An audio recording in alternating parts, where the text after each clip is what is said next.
compañeros, para ser puntuales, dijimos que y 10 íbamos a estar arrancando, así que vamos a ir dando comienzo.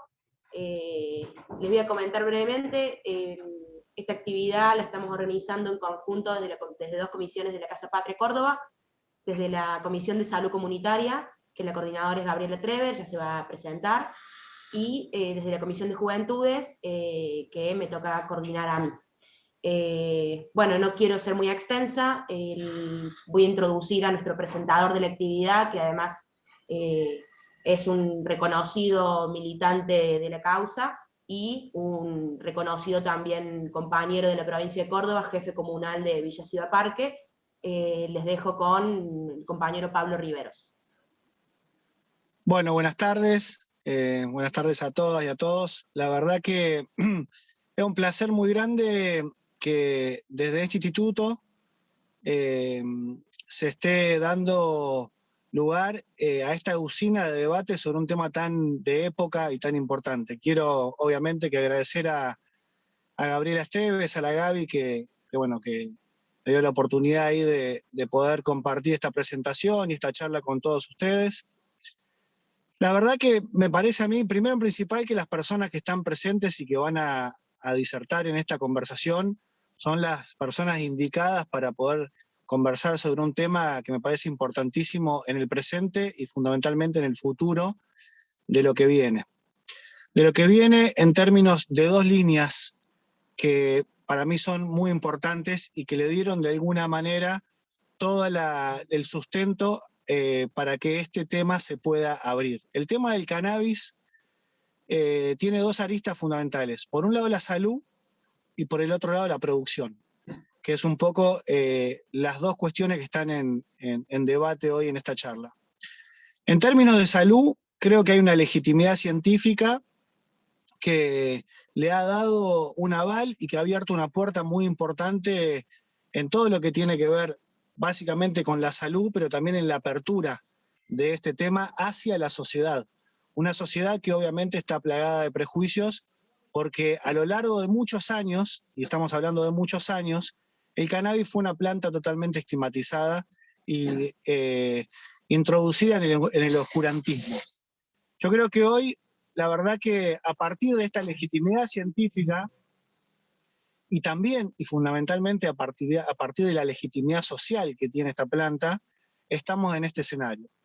Pero también, obviamente, hay una apertura muy fuerte, y para mí no menos importante que el tema de la salud, que tiene que ver con la oportunidad económica en términos de economías regionales, en lo que tiene que ver con la producción del cannabis con fines industriales.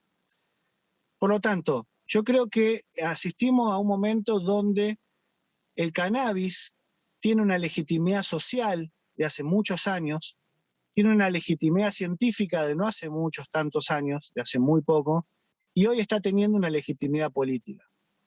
Esa legitimidad política que le están dando dirigentes, intendentes, personalidades, científicos, médicos, esa legitimidad política es la que hoy nos está permitiendo que este tema avance, y está avanzando muy velozmente. Por eso creo que es muy importante que las personas que están acá son las que nos van a justamente introducir en distintos conocimientos y en distinta información que las comunidades y que la sociedad merece tener esa información. Es una información que es un conocimiento que hoy en día lo conocemos como la palabra know-how en anglosajón, pero es un conocimiento que por muchos años fue parte de la sociedad civil, de las profundidades de la sociedad civil. Y es un conocimiento que hoy tienen en sus manos las organizaciones de la sociedad civil, a las cuales hay que reconocerles muchísimo el estar hoy en este escenario. Entonces, la verdad que hoy el Instituto Patria esté generando una usina de debate y que esté presente en la provincia de Córdoba, siendo una de las últimas provincias en adherir a la ley, a mí me parece muy importante. Creo que además Córdoba tiene todas las posibilidades para ser la California de Argentina en términos de producción, y además que esto va a beneficiar a las economías regionales, y esto ha sido uno de los grandes puntos por los cuales nuestro municipio, nuestra comuna, ha trabajado esto desde ya hace un tiempo atrás, o por lo menos desde que asumí la gestión. No quiero quitarles mucho tiempo, quería un poco introducirlos en esta temática que para mí es muy importante. Creo que institucionalmente va a ser muy potente, va a tener mucha fuerza, que el conocimiento, tanto en la producción como en la aplicación al sistema de salud público, sea justamente el sustento que necesitamos para alargarlo ya como parte de las políticas públicas de nuestra provincia. Así que les agradezco muchísimo este espacio, les agradezco mucho más todavía a los compañeros y a las compañeras del Instituto Patria, de las comisiones que han largado este tema, porque realmente es un tema que va a traer mucho beneficio por todos los lugares donde lo miremos. También políticos, pero desde la salud pública y desde la economía. Así que muchísimas gracias y bueno, la dejo con Gabriela, que seguramente va a presentar a las personas indicadas para conversar sobre este tema tan importante. Bueno, buenas tardes, compañeros. Bueno, estamos aquí en esta actividad organizada por la Comisión de Juventudes y la comisión que yo coordino, que es la de Salud Comunitaria.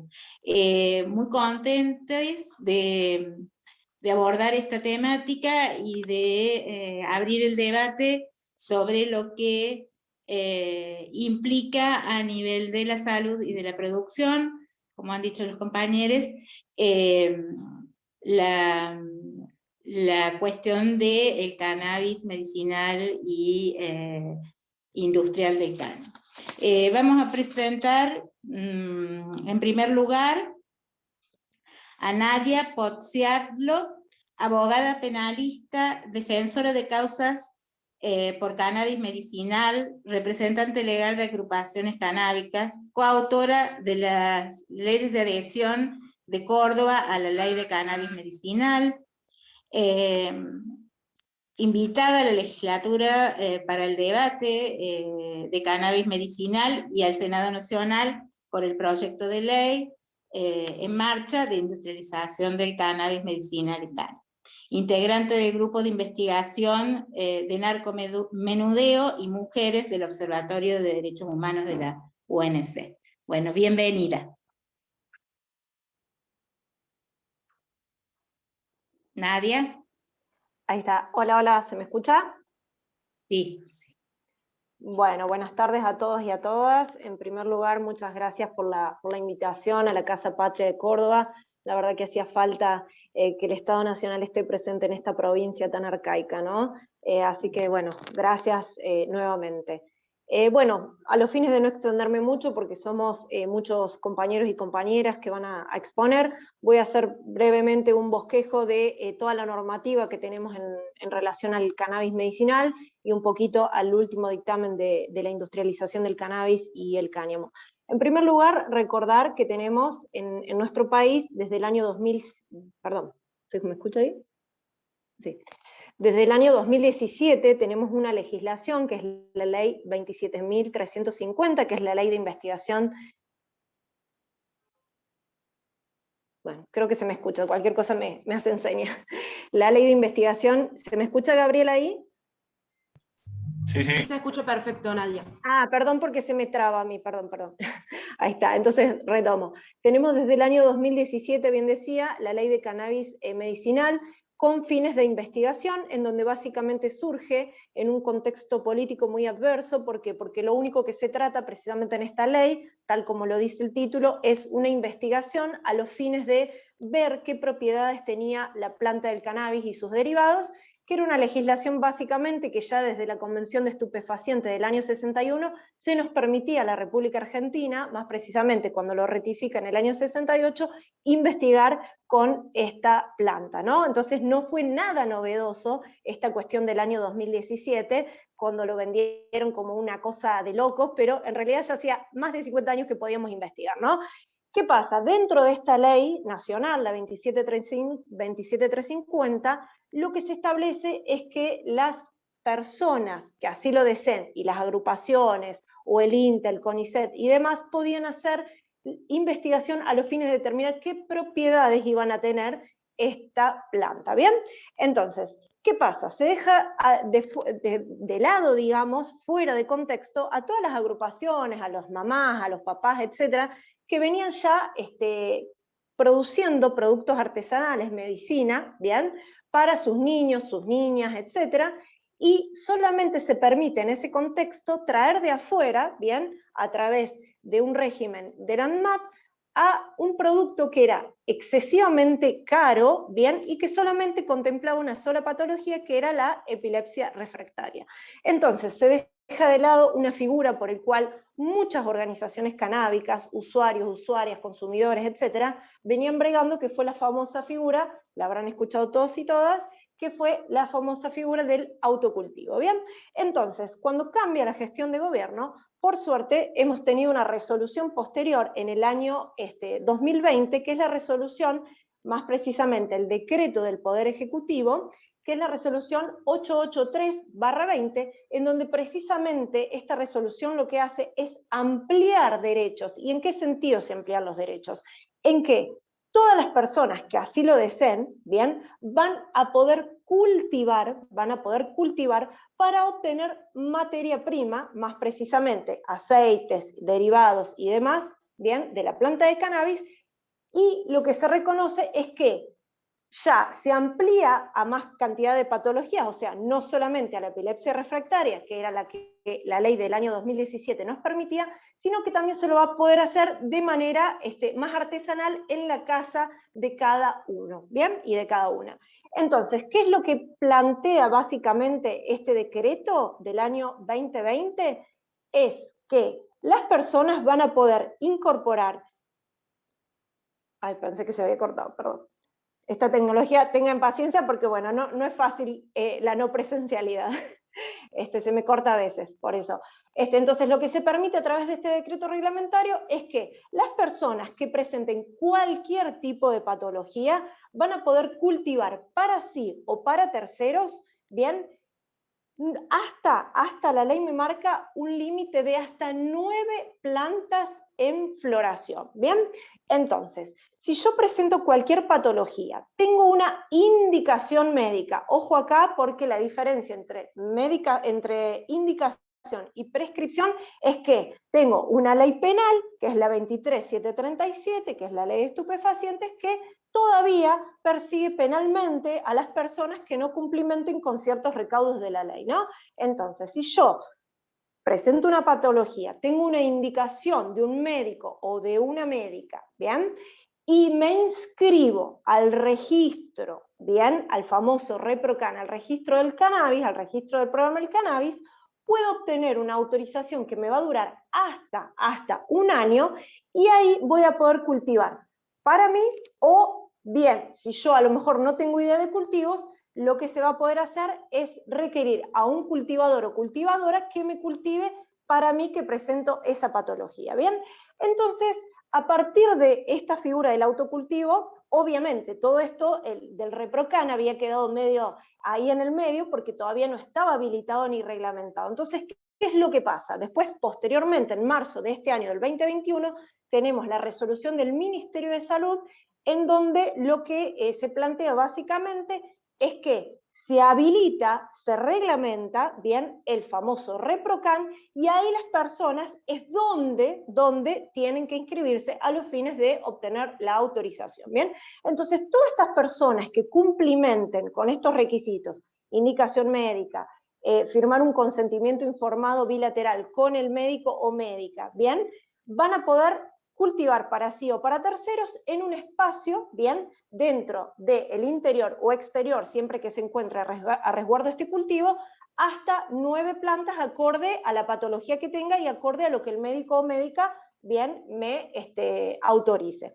En realidad no es que el médico o médica va a autorizar, obviamente es el médico quien va a tener los conocimientos básicos para decirme, acorde a la patología, el peso, la dosificación, lo que necesito, cuántas plantas son las que voy a necesitar, la rotación, etcétera. Bien, entonces lo que hace esta resolución ministerial del 2021, la 800/21, es precisamente habilitar a estas personas a obtener este famoso carnet, que es el que hoy nos está salvando de los famosos allanamientos de la FPA. Recordemos que Córdoba es una de las pocas provincias, hay 7 provincias en el país que se encuentran desfederalizadas. ¿Qué quiere decir? Que nosotros acá en Córdoba y en todo el territorio de la provincia no estamos regidos por la justicia federal, sino que nos rige la justicia provincial, y acá en Córdoba Capital tenemos 3 fiscalías de lucha contra el narcotráfico y un juzgado de control, y se da la creación de la FPA en el año 2012, que es cuando se desfederaliza nuestra provincia.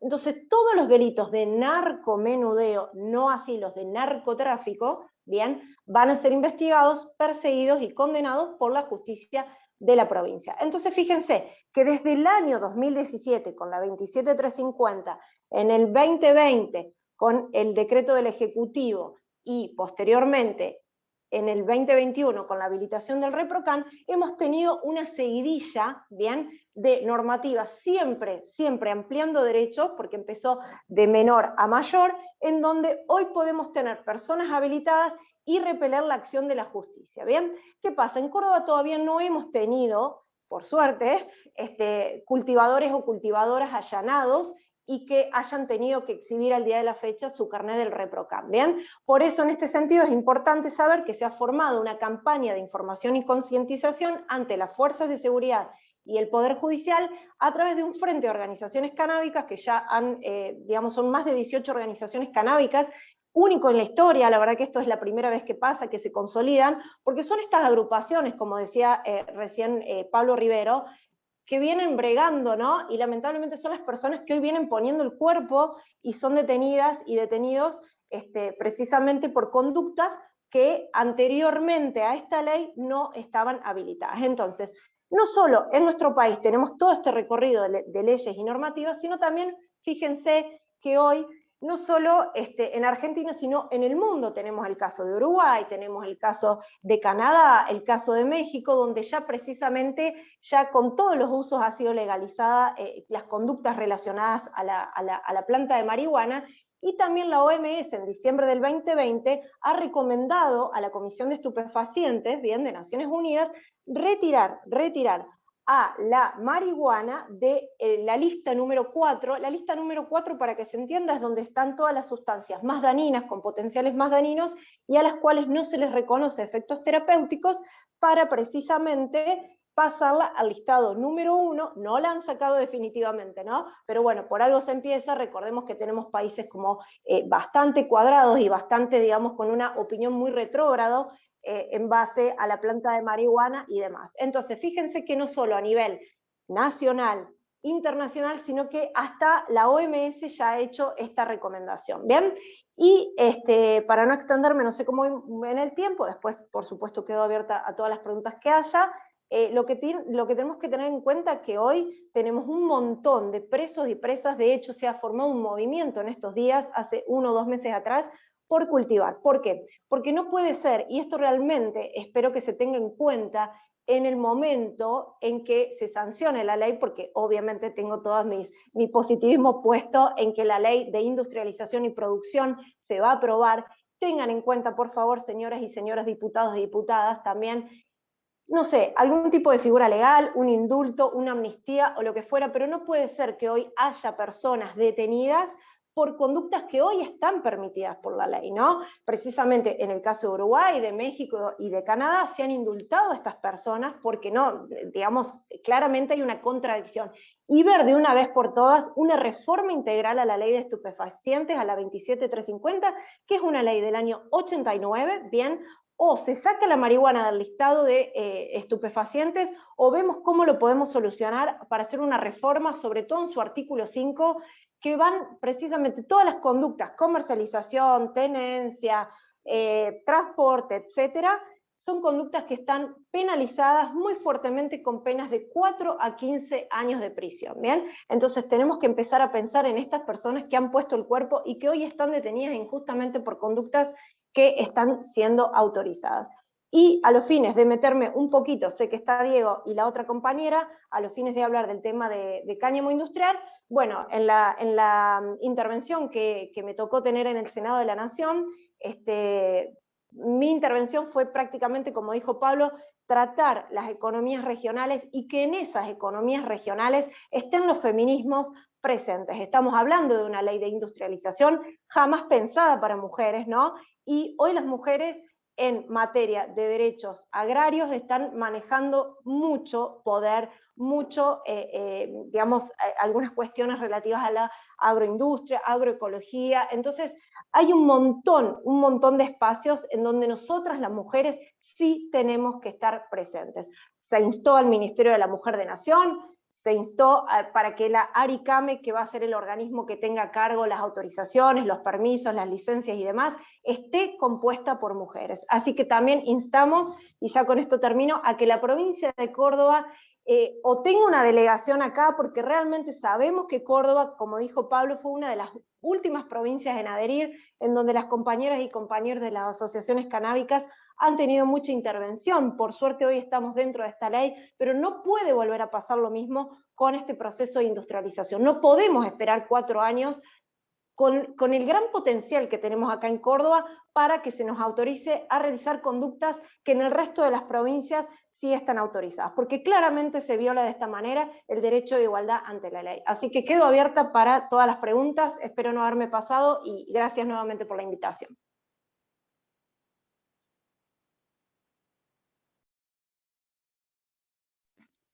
Gracias, Nadia. Ahora vamos a escuchar a Federico Raca. Él es médico y asesor médico de ANMAT, es profesor de farmacología aplicada en la Facultad de Medicina de la UNC y es el director del módulo optativo sobre cannabis medicinal de la materia de farmacología aplicada.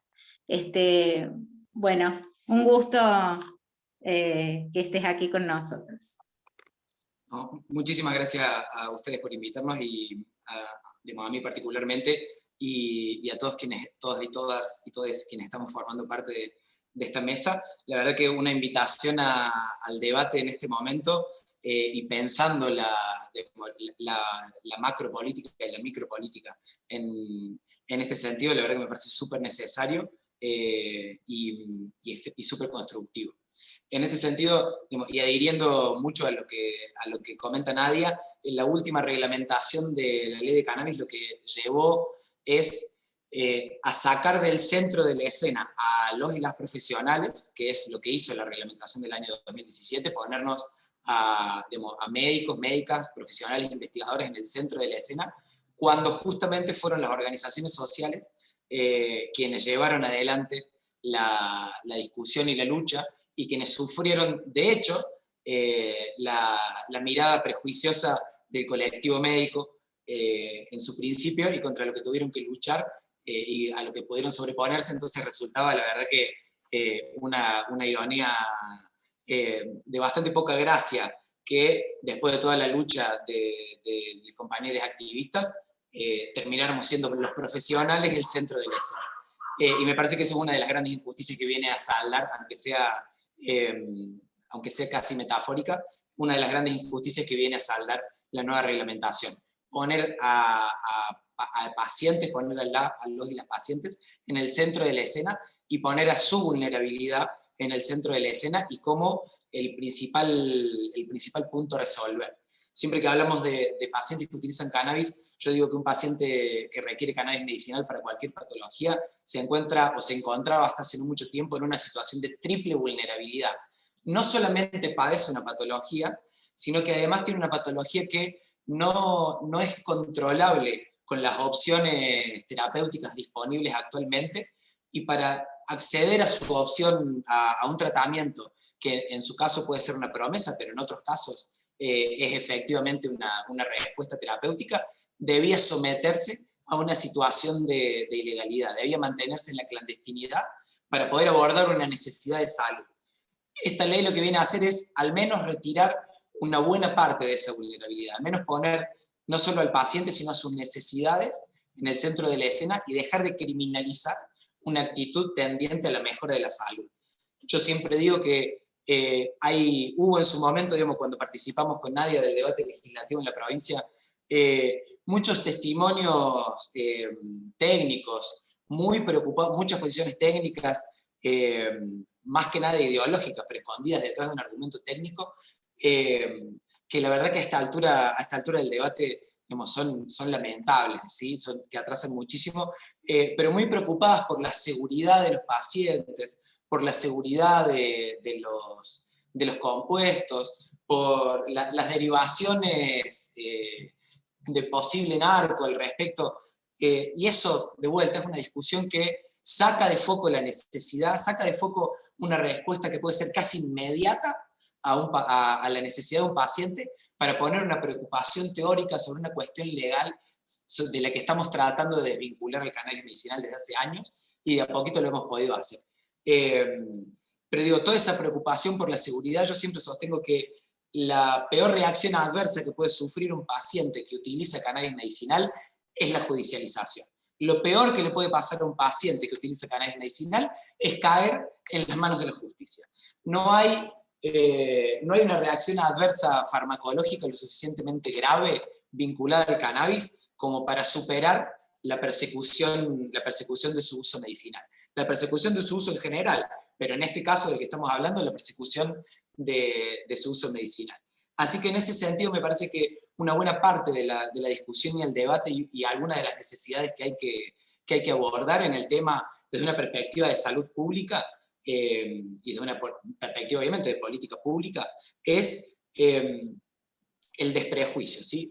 Llevar adelante las campañas de información, no solamente para la población general, no solamente para las fuerzas de seguridad, digamos que celebro la iniciativa que comenta Nadia y me parece extremadamente necesaria, sino también a los propios profesionales e incluso otros estamentos de los estados que todavía, digamos, por el motivo que sea, no están pudiendo ponerse a la altura y no están pudiendo alcanzar el debate en su magnitud. En ese sentido, también la nueva reglamentación nos ha traído a los profesionales una cierta tranquilidad.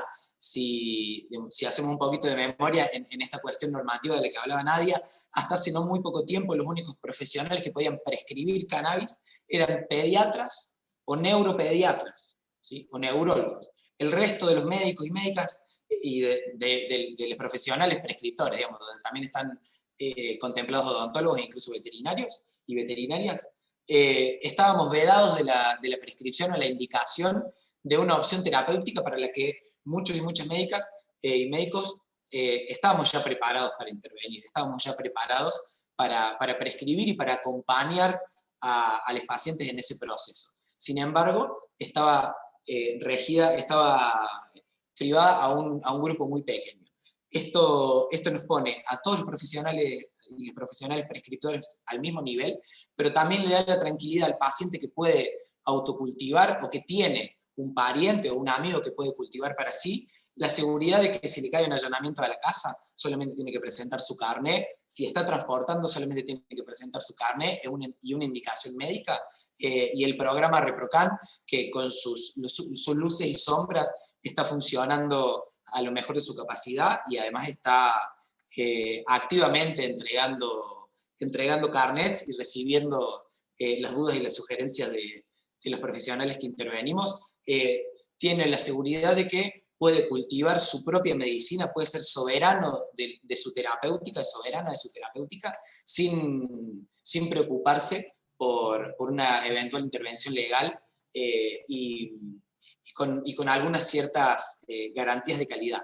Pero en ese sentido hay que identificar las cuestiones pendientes, porque pensemos, ¿qué hace un paciente hoy que no puede cultivar y necesita cannabis? ¿Qué hace un paciente que no puede cultivar y no tiene un cercano que cultive? ¿O qué hace mientras se da el escenario para que alguien más pueda cultivar para ese paciente? ¿Cómo estamos resolviendo esa problemática? ¿Cómo estamos alcanzando al paciente o a la paciente que no pueda autocultivar? Porque tal como dice Nadia, el autocultivo viene a generar una solución casi inmediata para un grupo muy grande de pacientes, que hoy se está pudiendo garantizar eso. Pero hay otro grupo de pacientes que no está en la posibilidad de hacerlo, y tenemos que pensar cómo llegamos a ellos. cómo garantizamos ese derecho. La nueva reglamentación lo pone de una manera muy concreta.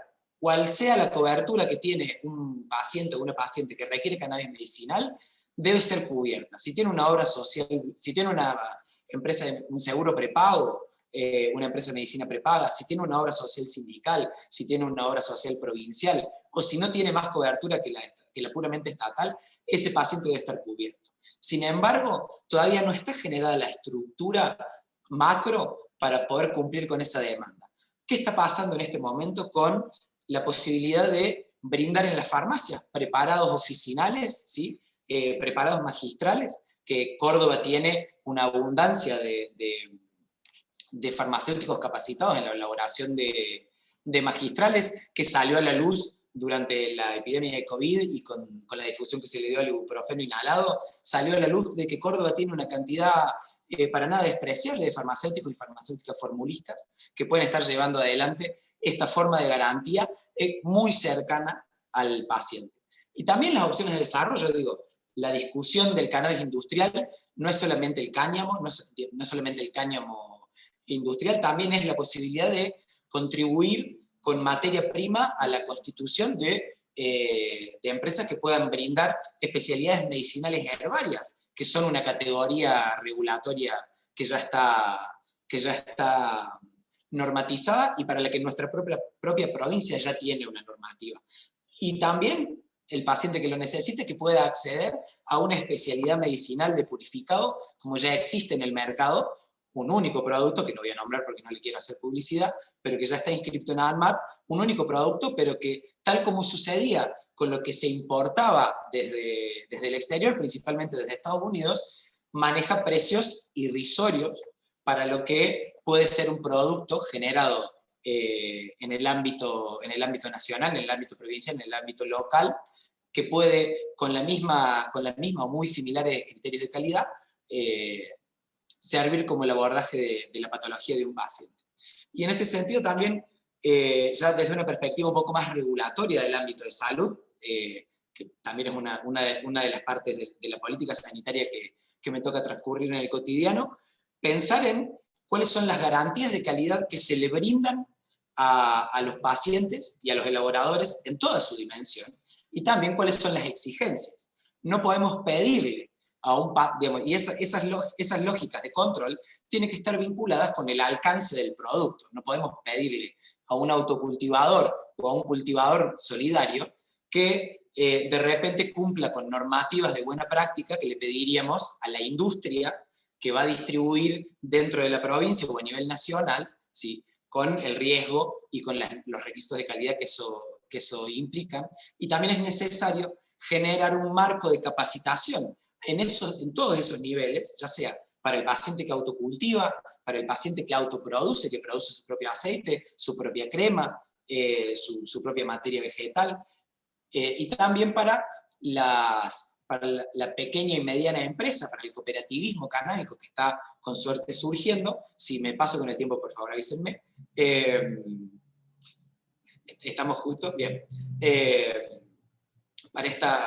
Para esta nueva forma, digamos, de ver el productivismo canábico, y pensar también en quiénes van a estar produciendo esa materia prima de calidad que necesita esta naciente industria, ya sea para preparados magistrales en las farmacias, para medicamentos, especialidades medicinales y herbarias, para medicamentos de síntesis, ¿sí? Ir generando una matriz que pueda producir esa materia prima de calidad a un precio razonable y que eventualmente pueda exportar.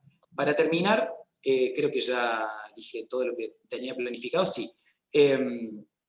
Hay algo que no quiero dejar pasar y que creo que es el sentido que ha tomado la última reglamentación y que está tomando en general la discusión política nacional y las distintas discusiones provinciales, que es el tema de la inclusividad. Si no pensamos en la inclusión en este sentido, si no pensamos en integrar a la discusión a la máxima cantidad de actores posibles, no vamos a estar hablando de una normativa que le lleve calidad a los pacientes, ¿sí? La calidad, si no es popular, no es calidad, es un privilegio, tal como decían los compañeros que hoy asumen la dirección del Ministerio de Salud de Buenos Aires en su libro Pensar en Salud, ¿Qué hacer en salud? Perdón. Si la calidad no es popular, si la calidad no es inclusiva, si no está a disposición de todos, es un privilegio. Y es justamente ese uno de los lugares a los que tenemos que evitar ir a toda costa. Muchas gracias. Bueno, muchas gracias, Federico, muy interesante. Vuelvo a decirles a todos que pueden formular comentarios o preguntas a través del chat, que vamos a leerlas al final. Ahora presentamos a Cecilia Díaz, que es licenciada en Historia y magíster y doctora en Antropología Social, especialista en el activismo canábico en Argentina, recuperando de la emergencia del uso terapéutico de cannabis como demanda social y problema público. Bueno, gracias Ceci, un gusto que estés aquí.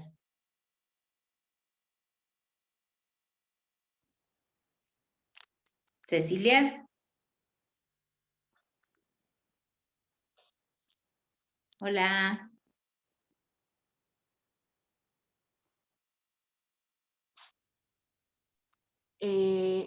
Agus, Ahí no sé está. si no está como... Ahí está, bien. Ahí conseguí, disculpen, no conseguía activar el audio.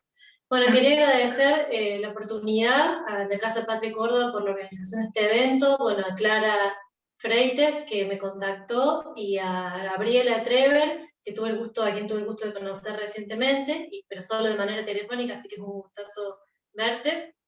Y bueno, decir que para mí es un placer compartir este espacio con expositores que han sido referentes, que son referentes en el trabajo de campo que he realizado y con quienes he aprendido mucho. Bueno, contarles que yo sitúo esta intervención en tanto antropóloga que trabajó entre cultivadores de cannabis, es decir, entre especialistas. Desde el año 2014 hice trabajo de campo junto a activistas que se comprometieron en movimientos y dinámicas de acción colectiva para transformar las políticas de drogas en Argentina, principalmente en torno al acceso al cannabis.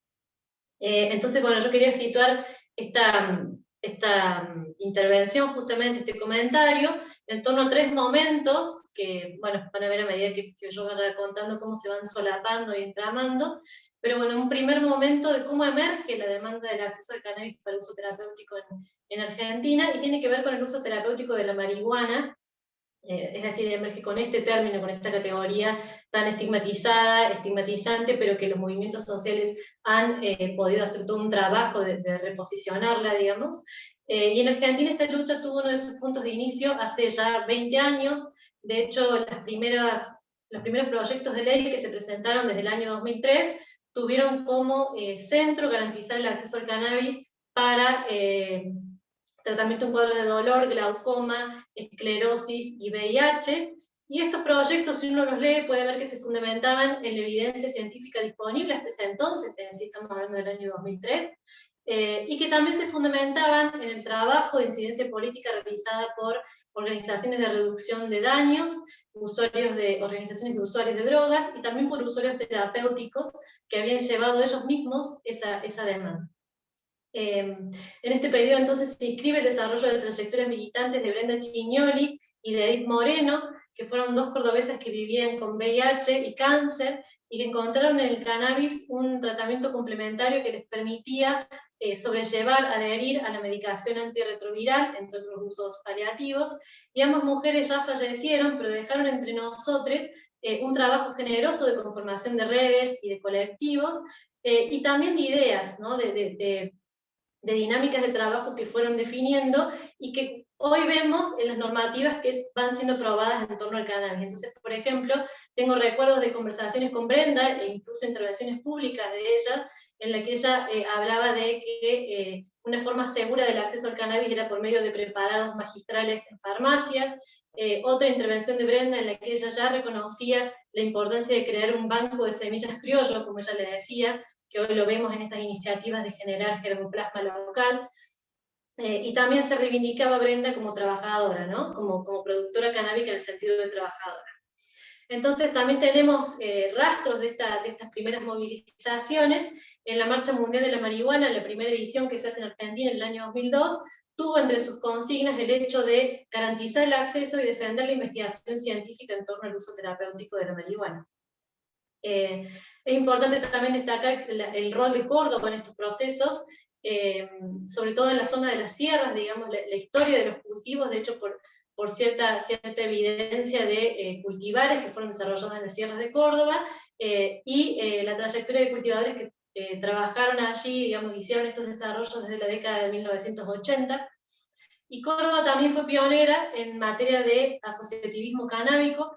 En el año 2001 nace en la escena cultural y musical del ex Abasto la Asociación Cogollos Córdoba, que desde entonces realizó importantes actividades en torno a talleres de cultivo, movilización política en la ciudad, y luego van surgiendo la Asociación Civil Comunidad Canábica Córdoba, el Movimiento Nacional por la Normalización del Cannabis Manuel Belgrano, Feministas Canábicas Córdoba, entre las agrupaciones, digamos, de la capital, pero también en el interior, en Capilla del Monte, en San Marcos Sierras, en Altagracia, en distintos lugares, van surgiendo agrupaciones. Ahora en este momento, digamos, sería imposible nombrarlas a todas, pero digamos, quiero destacar que recientemente se han constituido como un frente de organizaciones canábicas de Córdoba, y creo que sería importante contar con la interlocución de estas organizaciones en futuras charlas. Pero bueno, quiero destacar entonces esta primera etapa de la demanda del uso terapéutico de cannabis, cómo las acciones de estos movimientos se plasmaron no solo en, digamos, configuraciones manifestantes, digamos, la ocupación de la calle, y todas estas cuestiones, sino también en una intensa actividad de producción escrita que pasó por, digamos, generar recursos de amparo, presentaciones en calidad de amicus curiae, digamos, en distintas provincias, presentaciones de amicus curiae, como estaba diciendo, y también trabajos de investigación académicos. Por ejemplo, tenemos el caso de Pablo Ascolani, que es un kinesiólogo y fisiatra, cuya tesis de licenciatura en Fisiología y Fisiatría en Rosario, en 2011, trató sobre el cannabis como herramienta terapéutica. Entonces hay una intensa producción escrita de estos movimientos, que también pasó por las revistas canábicas. Justamente ustedes deben conocer muchas ediciones de estas revistas, pero digo, fue un espacio importante para generar una comunidad imaginada local, donde se destacó esta gran producción. Y entonces también mostrar que en esos momentos, esas redes fueron las que hicieron posible que activistas que presentaban, digamos, o se reconocían en distintos usos del cannabis, empezaron a encontrar un terreno común que estaba dado justamente en virtud de la penalización y criminalización de sus prácticas. Recordemos, como dijo Nadia al comienzo, que la ley 23.737 de estupefacientes todavía sigue vigente, y es que criminaliza la tenencia simple, la tenencia para consumo y la comercialización. Entonces hay un segundo momento, que es el momento del cannabis medicinal. Digamos, esta expresión ya había aparecido en años anteriores, pero a partir de 2015 ingresa en la arena pública, junto con la acción de estas organizaciones, cuyas caras visibles eran niños, niñas y adolescentes con epilepsia refractaria en los tratamientos convencionales, entre otros diagnósticos, y que aparecían en compañía de sus familiares, fundamentalmente de sus madres, quienes se presentaban como portavoces que narraban justamente estas historias singulares, historias de dolor, que habían sido transformadas en historias colectivas a través de la lucha, digamos, configurando causas políticas. Esas experiencias de movilización se van a ver replicadas, digamos, en distintos países de América Latina y del Caribe, y el movimiento social en torno al cannabis medicinal también se va a hacer presente en estados de Estados Unidos, en Canadá y en algunos países europeos. En nuestro país, a mí me parece importante destacar que ese uso y esa posibilidad del cannabis como herramienta terapéutica, como bien dijo Federico recién, fue posible gracias a las labores de asesoramiento que realizaron los activistas canábicos que ya venían desde comienzos del siglo XXI trabajando en esta dirección, y al movimiento que se dio entre profesionales de la salud, que poco a poco, digamos, desafiando incluso las críticas de colegas, comenzaron a acompañar estos tratamientos y también a constituirse en portavoces de este movimiento. Entre ellos, bueno, en esta primera etapa, digamos, destacamos a Marcelo Morante, a Silvia Cochen y a Carlos Magdalena, digamos, por nombrar algunos que continúan siendo referentes y que aparecieron, digamos, en la arena pública en este periodo. Entonces, narrar la historia de estas demandas nos muestra que los conocimientos sobre cannabis y sobre las prácticas terapéuticas vinculadas al cannabis son fruto de una construcción colectiva e histórica, digamos, anclada en el tiempo, y esto también lo vemos en cómo emergen las dinámicas de regulación, porque tenemos que, para el periodo anterior a la ley de cannabis medicinal, tenemos un conjunto de ordenanzas, de decretos y de expresiones de deseo municipales, que justamente lo que decían era, le pedían al Congreso que diera tratamiento a alguno de los proyectos presentados. Y también tenemos leyes provinciales que fueron sancionadas antes de la ley de cannabis medicinal y que incorporaban el aceite de cannabis al vademecum de la provincia. Entonces, ese movimiento reticular de las normativas y de las regulaciones nos está mostrando cómo se produjo el movimiento social en el país.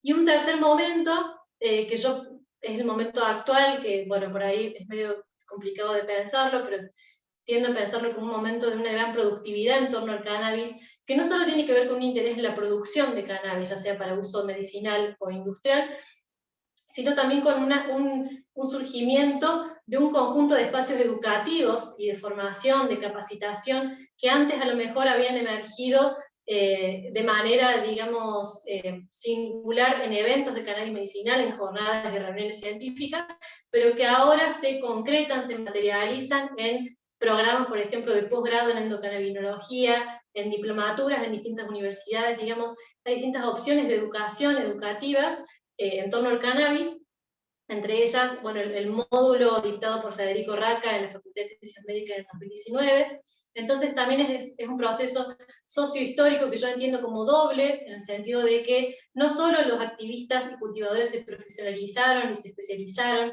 y empezaron a concebirse como trabajadores, sino que también personas que transitaban otros espacios universitarios o que tenían otras orientaciones y otras dedicaciones en sus carreras comenzaron a volcarse hacia el cannabis, encontrando en ese terreno disciplinar, digamos, un campo fructífero de nuevas acciones. Entonces, bueno, para ir cerrando, solo quería mencionarles que en estas coordenadas también sitúo la emergencia de la red de cannabis y sus usos medicinales, que es la red de la RACME de CONICET, del Consejo Nacional de Investigaciones Científicas y Técnicas, que tuvo un gran protagonismo en el proceso de reglamentación que nos contaba Nadia al principio, y que combinó, sobre todo desde fines de 2019, en el tramado de esta red, se combinaron las experticias de cultivadores, usuarios, e investigadores para transformar esas demandas todavía pendientes en insumos, en recursos que permiten generar un nuevo texto, un nuevo decreto reglamentario. Entonces, en esa red hay un conjunto de comisiones, yo integro junto a la Comisión de Ciencias Sociales, y el año pasado, durante la pandemia, hicimos un cuestionario, elaboramos una encuesta de usos terapéuticos medicinales, que bueno, en la medida de nuestras posibilidades empezamos a hacerlo el año pasado, con la intención de acompañar ese proceso de reglamentación, pero también a medida que bueno, fue avanzando la cuestión de la pandemia, mapear posibles transformaciones en los usos y las prácticas en el contexto de pandemia. Entonces todavía estamos en situación de procesar estos datos, pero quería traerles algunas tendencias porque me parecen importantes. En primer lugar, mencionar que no solo lo que se observa, digamos, cuando uno ve los resultados de la encuesta, los datos, es que no solo persisten, digamos, los problemas de acceso y personas que no pueden acceder efectivamente a cultivar ellas mismas, sino también que hay problemas de que no son problemas, sino que las prácticas de uso y las prácticas de acceso son múltiples. Entonces tenemos que gran parte de los resultados de la encuesta nos muestran que las personas que respondían a la encuesta son usuarias terapéuticas y también acompañan a alguien de su circuito familiar o a un tercero que es usuario terapéutico. Entonces nos muestra que las posibilidades de acceso y las posibilidades de uso son múltiples y son variadas y no van por canales unívocos, digamos, o lineales, como por ahí las reglamentaciones tienden a establecer. Sobre las continuidades de uso en el tiempo de cannabis, una gran mayoría indicó que en algún momento había interrumpido ese uso, principalmente por problemas de acceso, de producción o de carácter económico, y en relación a las formas de acceso, una gran proporción señaló que accedía al cannabis mediante autocultivo o cultivo solidario, digamos una cantidad significativa de personas, combinando más de un modo de acceso. Esto me parece importante porque nos habla de esta multiplicidad, de esta variabilidad de la vida social, y también que en las formas de acceder no solo tiene importancia la calidad de los productos para las personas y los costos, sino también el temor a sufrir un allanamiento. Entonces siguen estas situaciones de desigualdad que persisten en el tiempo y que, digamos, tal como lo dijo Nadia y como lo ratificó Federico y lo vuelvo a decir yo, este proceso de normalización del uso terapéutico de cannabis es un proceso de creación de normas, de creación de regulaciones, pero también de creación de exclusiones sociales que van a seguir siendo persistentes en la medida en que la ley de estupefacientes no se derogue y se piense en otros términos los usos de sustancias. Bueno, quedo por acá. Gracias. Buenísimo, Ceci, muy interesante. La verdad que es muy importante poder reconocer todas las trayectorias y toda la historia de las luchas para también poder entender a dónde estamos parados y hacia dónde tenemos que ir. Súper interesante poder también contar con este enfoque en la charla para que pueda ser una charla realmente integral con todos los enfoques. Para seguir en el orden de expositores, me toca presentar a Diego Bertone, que es ingeniero agrónomo, especialista en cannabis medicinal y cáñamo industrial, con más de 10 años de experiencia en el tema. Así que bueno, Diego, cuando quieras, te escuchamos.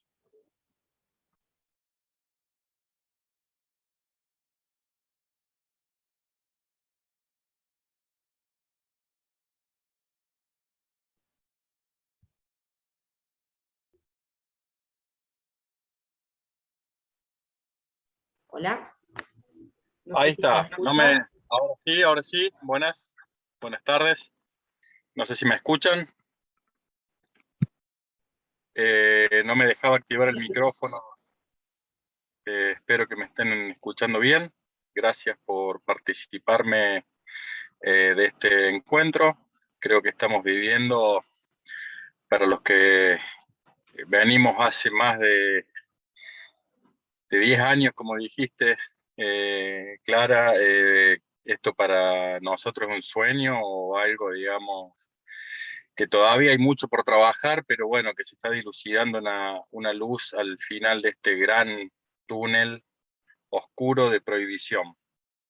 Pude entrar un poquito al principio, no escuché a todos los disertantes, pido disculpas, pero bueno, una cosita que quería ahí aclarar, que de lo que pude escuchar, esta planta de cannabis, hay más de 42.000 publicaciones científicas, ¿sí? Y no está estudiada hace poquito, o no es que esta planta ha salido a la luz científica hace poco. Esta planta se usa hace más de 8.000 años. En China hay hallazgos y certificaciones de que este cultivo se ha llevado tanto para uso medicinal como para uso alimenticio o de fibra. Desde 1832 se sabe que es anticonvulsivante, que es antiepiléptico. Desde 1974 se sabe que es anticancerígeno.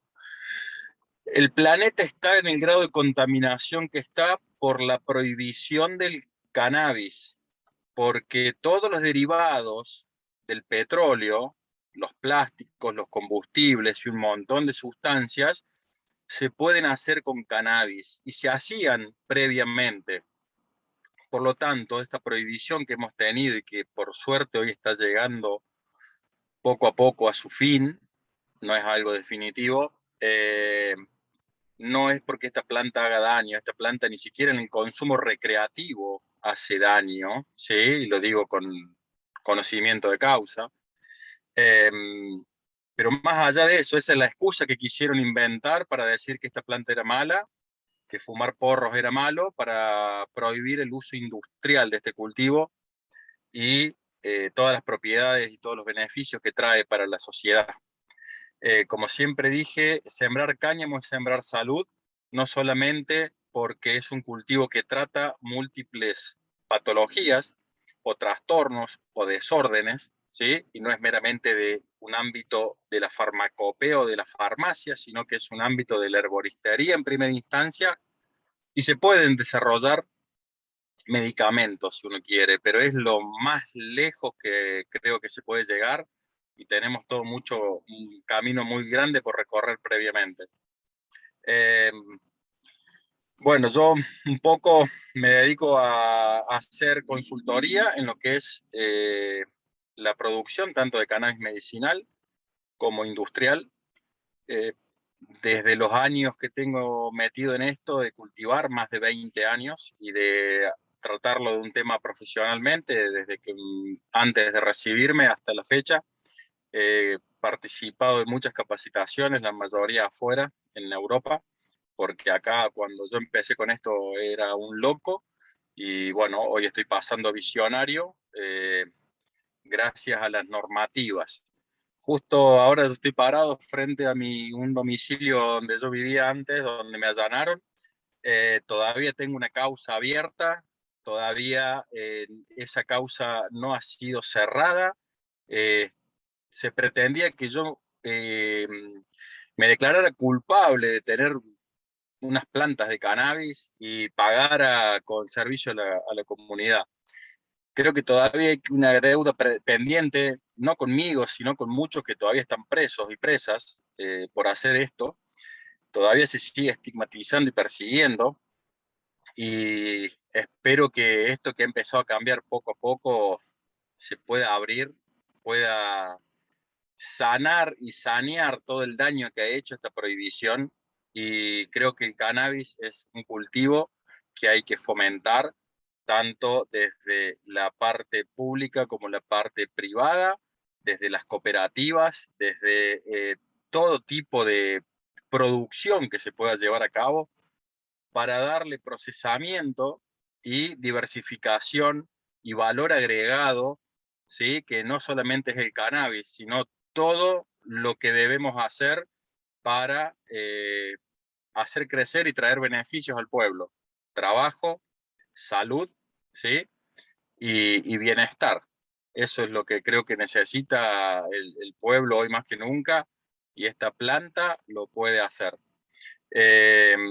Una lástima no poder haber presentado algo de lo que suelo exponer, porque bueno, justo me tocó moviéndome acá en la ciudad, pero bueno, quedo a disposición para cualquier consulta o necesidades sobre asesoría, o para seguir debatiendo en estos espacios las posibles vías de aplicación, de implementación y de diversificación de este cultivo. ¿Sí? Desde ya, muchas gracias.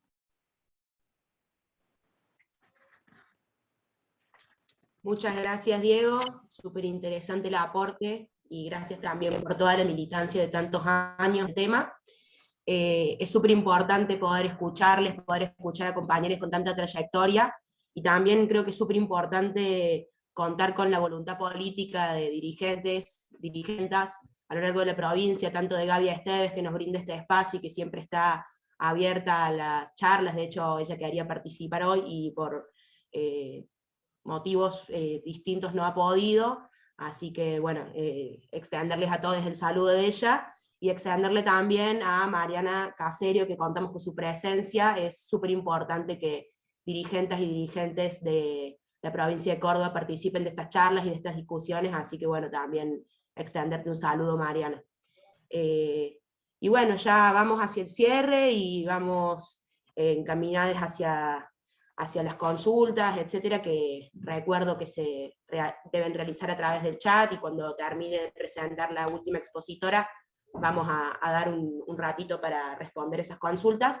Me toca presentar a Carla Aricio, que es coordinadora técnica del área de evaluación y desarrollo de recursos fitogenéticos del Instituto de Recursos Biológicos del INTA, también una compañera con muchísima experiencia y muchísimo conocimiento en el área. Viene trabajando todo lo que tiene que ver con la parte de normativas internas y organización internas del INTA, así que bueno, fue un gusto escucharte. Pues muchas gracias a todos por esta posibilidad. La verdad es que un tema central es poder difundir y dar a conocer todo lo que tiene que ver con las normativas, porque a veces no están del todo claras, nosotros hicimos un proceso, nos enteramos que éramos parte de la ley el día que se aprobó, en el 2017, el INTA, se enteró ese día que tenía un rol bastante importante.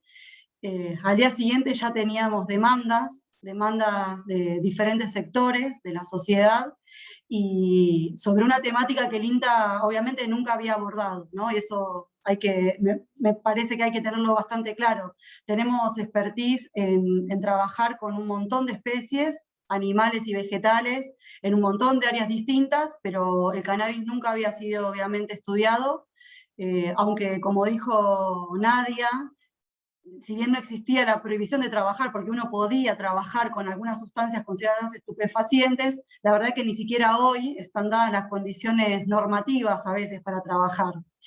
Yo les quería compartir una presentación pequeña, a ver si la ven. Sí, se ve. Buenísimo. Quiero contarles un poco cuál es el marco normativo, ¿no? en el que se enmarcan las actividades hoy del INTA. Es la ley 27350, todavía estamos abocados a trabajar dentro de esta normativa, que era, como lo dijeron todos los compañeros que hablaron antes, centrada en lo que era investigación médica y científica para el uso medicinal, terapéutico o paliativo del dolor. Y como dijeron al principio, con la reglamentación vieja, digamos, con el decreto reglamentario, inclusive era bastante más restrictiva porque solo permitía, digamos, llevar adelante investigaciones que tuvieran que ver con epilepsia refractaria. Por suerte, con el decreto del año pasado, el 883, que vuelve a, digamos, que es el nuevo decreto reglamentario, saca de lado esa restricción y ya no define qué tipo de investigaciones se pueden llevar adelante. Les voy a decir que los primeros años, con la gestión anterior en el Ministerio de Salud, fue realmente muy difícil avanzar con esta ley. Primero porque, y eso hay que tenerlo claro, fue una ley que tampoco tenía presupuesto. Entonces, por ejemplo, en el caso institucional, nos pedía el INTA iniciar investigaciones y cultivos en cannabis, pero no nos daba un presupuesto para trabajar, y el INTA en ese momento también estaba en una situación presupuestaria bastante crítica, con lo cual nos ponía en una posición bastante compleja porque había que responder a muchas demandas sin presupuesto para hacerlo, ¿no? Y específicamente al INTA nos habilitaba a realizar investigación médico-científica y también a la producción, y al CONICET también, a uno de los organismos del Estado que podía, digamos, iniciar cultivos e investigaciones en el tema de cannabis. Pero, bueno, acá tuvimos que ponernos todos a estudiar mucho y empezar a trabajar junto con, en ese momento, lo que era la Secretaría de Salud, las normativas que nos iban a regir. Y la verdad es que fue un proceso bastante complejo, difícil, y aún hoy bastante complicado para poder avanzar. Hay un montón de organismos del Estado que regulan y controlan, ¿no? Que intervienen hoy con la reglamentación actual para poder llevar adelante cualquier cultivo de investigación de cannabis. Uno es el INASE, que es el Instituto Nacional de la Semilla. Para poder llevar adelante cualquier cultivo de cannabis, el INASE te tiene que autorizar, primero. Y como dijeron antes, inicialmente, para iniciar cualquier cultivo e investigación, la única opción que existía era poder importar las genéticas de algún país donde ya estuviese legalizado. Lo cual, les digo que hacer la importación de genéticas normalmente para cualquier especie vegetal lleva bastante tiempo y es bastante complicado. Y con cannabis todo era más complicado todavía. Pero básicamente porque todos los organismos tenían que empezar a trabajar en este tema y ponerse de acuerdo en cómo iban a hacer todos esos caminos de regulaciones y de trámites que teníamos que seguir nosotros, ¿no? El otro es el SENASA, cuando uno quiere importar o exportar cualquier semilla, cualquier parte de planta, también tiene que involucrar a este organismo, que tiene que hacer como un control de plagas y verificar que si yo quiero traer semillas de Estados Unidos, de Colombia, de España, de donde sea, allá no haya plagas que puedan generarnos problemas cuando traemos las semillas acá. Otro organismo importante que entra a jugar acá es el ADMAT, que es la Administración Nacional de Medicamentos, Alimentos y Tecnología Médica. Regula todo lo que tiene que ver con aceites, con el cultivo, con la importación y con la investigación. Este es un organismo que nosotros como INTA en general no interaccionamos para la mayoría de las investigaciones que llevamos a cabo. Así que también fue un actor nuevo con el que tuvimos que empezar a conversar y poder encontrar un vocabulario en común. Bueno, y lo otro que me gustaría resaltar es la nueva resolución conjunta entre el Ministerio de Salud y el INASE, que, digamos, es la que autoriza la inscripción de cultivares de cannabis en el Registro Nacional de Cultivares, con el fin de obtener germoplasma nacional para los usos permitidos en la ley. Esta resolución es bastante nueva y es lo que permite ahora, no solo empezar con genéticas que uno tiene que importar, sino que además nos permitiría utilizar genéticas que ya están en el territorio, aunque tampoco es que es muy sencillo hacer esto, porque uno tiene que registrarlos en el INASE haciendo una serie de ensayos, siguiendo unos descriptores internacionales. Es lo que tuvimos que hacer más o menos en INTA apenas nos enteramos que éramos parte de la ley. Primero, como las demandas fueron enormes y de un montón de actores distintos, lo que hicimos fue organizarnos internamente, o empezar a organizarnos internamente, armamos como un flujograma interno para poder canalizar todas las demandas que llegaban en todo el territorio nacional. Conformamos un comité técnico de investigadores que analiza cada una de las propuestas y proyectos de investigación y asesora al Consejo Directivo Nacional que tiene el INTA, que es quien aprueba los convenios o los proyectos de investigación. Nosotros tenemos proyectos internos que abordan distintas temáticas y tenemos un proyecto nacional muy grande que trabaja en lo que tiene que ver con plantas ornamentales, con flores, flores aromáticas y medicinales, y a través de eso lo que hacemos es coordinar todos los que estamos trabajando con el tema de cannabis.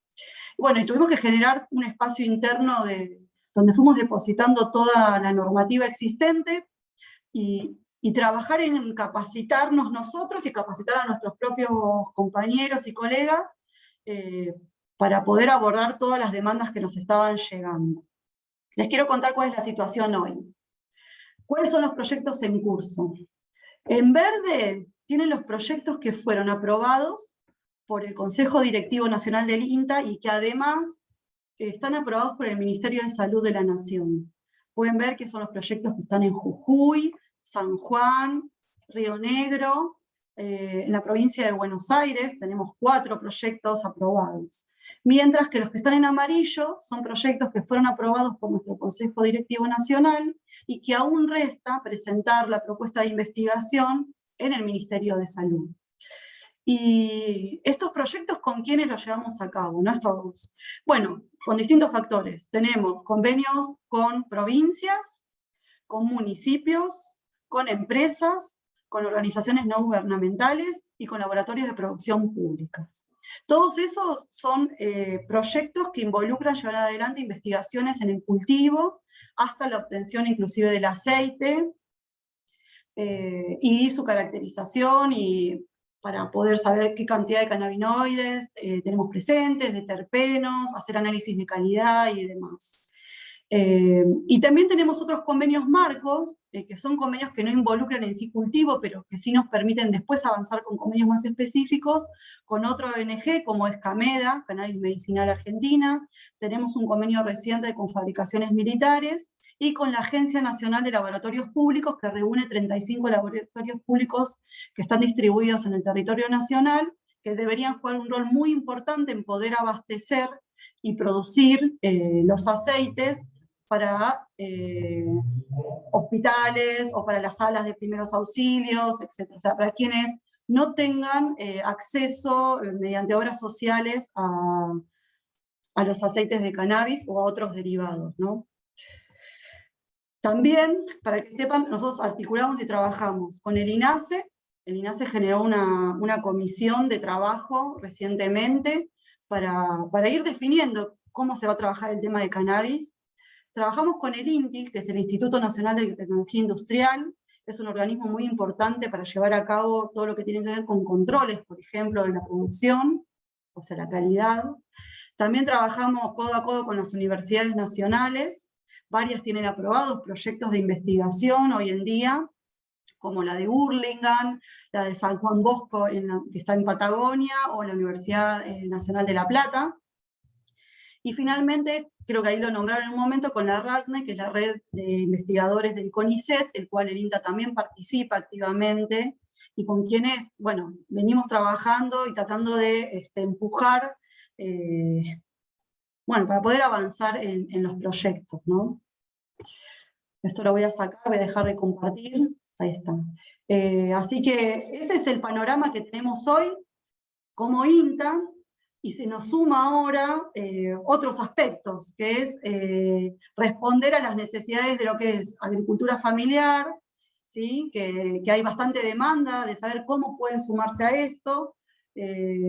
Nosotros tampoco, hay cosas que no podemos resolver como INTA, nosotros somos regulados por otros, ya vieron todos los organismos de control, y es bastante compleja la normativa. A nosotros como organismo del Estado nos está costando llevar adelante estos proyectos, así que yo lo que les dejo como organización política también es que necesitamos, y más pensando en la nueva reglamentación, es que hay que trabajar fuerte con los organismos del Estado que van a regular.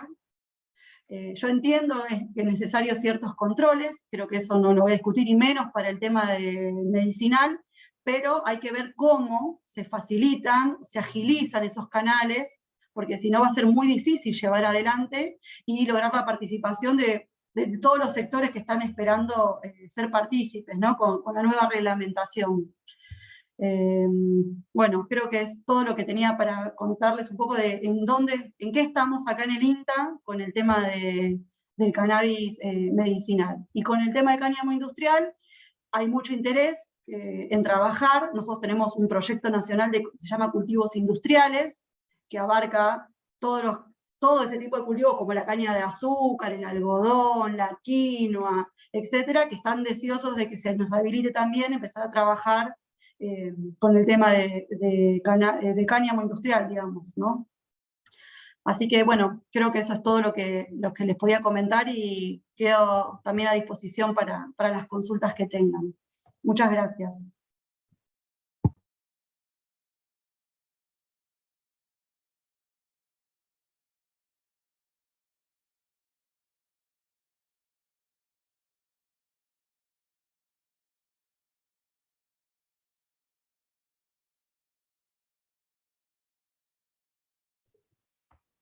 Bueno, muchas gracias, Carla. La verdad que súper interesante también poder contar con la perspectiva desde el INTA, desde el organismo del Estado Nacional. Así que, bueno, agradecerte tu participación, agradecer la participación de todos los expositores, y le dejo la palabra a mi compañera Gaby, que va a hacer un análisis, una síntesis. Bueno, no sé si estoy... Sí. Bueno, la verdad que ha sido muy interesante como apertura. Seguramente desde este encuentro y esta primera convocatoria saldrán otras en función también del proyecto que está ahora en relación al cáñamo industrial, y que está en cuanto a la regulación de la producción. Por lo que he visto, preguntas hay pocas, una sobre si la ley habilita el uso de la propia semilla, el intercambio de semillas. Creo que es la única que está ahí en el chat, que no sé si alguno quiere comentar algo sobre esto. Pero bueno, la verdad que en principio agradecerles a todos por la participación, en especial a las y los expositores y a todos quienes han participado en esto, que entendemos que es una primera apertura desde Casa Patria, y que por supuesto es para seguir trabajando y acompañando el avance en la temática y el proyecto y los proyectos de ley y regulación que vayan surgiendo, de los cuales hay uno que hoy está en el Congreso. Bueno, muchas gracias a todos. No sé